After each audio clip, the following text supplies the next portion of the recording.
A snowstorm raged across Dry Creek when the blacksmith heard it, desperate, knocking at his door. He opened it, and a boy stumbled in, shivering, barely alive. Eli, the old blacksmith, almost turned him away, until he saw the boots. Not just any boots. His dead son's boots. Boots he himself had forged years ago, buried in the ground with the boy he'd lost in war. The fire cracked. The boy whispered thanks. Eli said nothing. His world had just been turned upside down. The forge became uneasy shelter. The boy said little, but Eli saw fear in his eyes. Then one afternoon, a stranger arrived. Tall, broad, face carved by scars. His pale eyes searched the room until they landed on the boy. "There you are," he sneered. He tossed papers onto the anvil, stamped with the sheriff's seal. They claimed the boy belonged to him. The boy cried out, "He's lying." Eli knew the signature was false.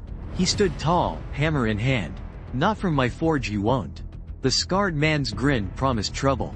"Then I'll be back, with more." That night, Eli searched the boy's satchel. Inside, scraps of charred letters.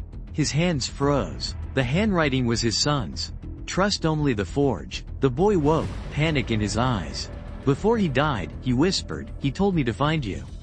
Eli's chest ached. He had buried his son years ago, buried those boots with him. But the proof lay in his hands.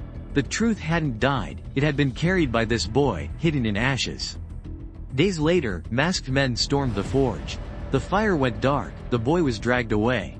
Eli followed their trail into the hills, through snow and silence, until he reached the gorge. There, on cracking ice, the scarred man held the boy near the cliff. "I told you," the man growled. "He's mine." Eli stepped onto the ice, hammer raised. The gorge moaned beneath his weight. "Not tonight," he said. The clash was brutal. Eli's hammer struck, the knife flew, the scarred man staggered. The boy broke free, clutching his satchel. Through tears he confessed. The boots, the letters, all of it was tied to Eli's son, his last wish carried forward.